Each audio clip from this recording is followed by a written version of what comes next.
నాగ చైతన్య పెళ్లి చేసుకోబోతున్న శోభిత ధూళిపాళ్ళ ఎవరు అంటే సమంత కంటే పెద్ద భూచక్రపాణి ఈమె. సమంత ఏం చేసింది?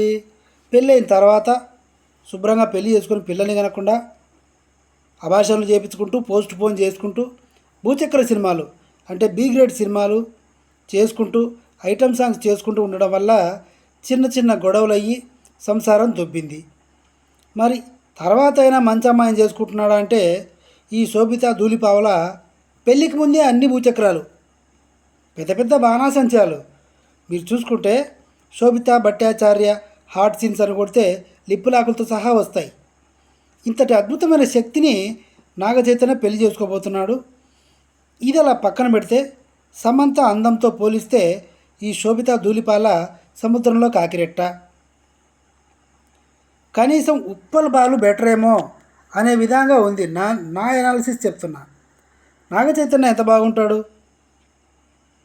నాగచైతన్య పక్కన ఉప్పల్ బాలు కంటే ఘోరంగా ఉంది. సెకండ్ థింగ్ ఏంటంటే ఒక హిజ్రాకి చిరగట్టినట్టుగా ఉంది. ఇంకా ఘోరంగా చెప్పాలంటే ట్రాన్స్జెండర్ని పెళ్లి చేసుకోబోతున్నాడు అని చాలా చాలా కామెంట్స్లో కూడా నేను చూశాను. ఇంత కర్మ ఏం పెట్టిందో నాకైతే తెలియట్లేదు.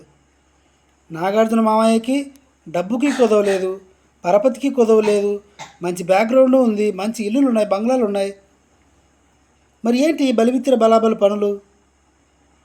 ఏం అర్థం కాలేదు. మొత్తానికి డబ్బు కోసం చేసుకున్నాడు అనుకోవడానికి ఛాన్సే లేదు. ఎందుకంటే నాగార్జున దగ్గర 3,000 కోట్ల పైగా ఆస్తులున్నాయి. పోనీ అందగత్తెనా అంటే బొంగేం కాదు, హిజ్రా కూడా కాదు, ట్రాన్స్జెండర్ కూడా కాదు. ఇక్కడ ఉన్న అంతో ఇంతో చెప్పుకోదగ్గ విషయం ఏంటి అంటే ఒక బ్రాహ్మణ ఫ్యామిలీ నుంచి వచ్చిన అమ్మాయి. ఓ సినిమాలో హీరోయిన్గా కూడా చేసింది. చాలా వెబ్ సిరీస్లో సగం సగం బట్టలు వేసుకొని ఓం శాంతి డిస్కో శాంతి పనులు కూడా చేసింది.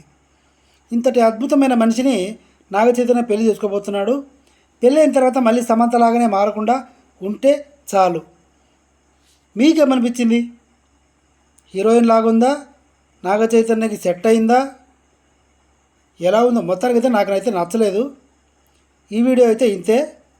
నచ్చితే సబ్స్క్రైబ్ చేయండి. Thank you.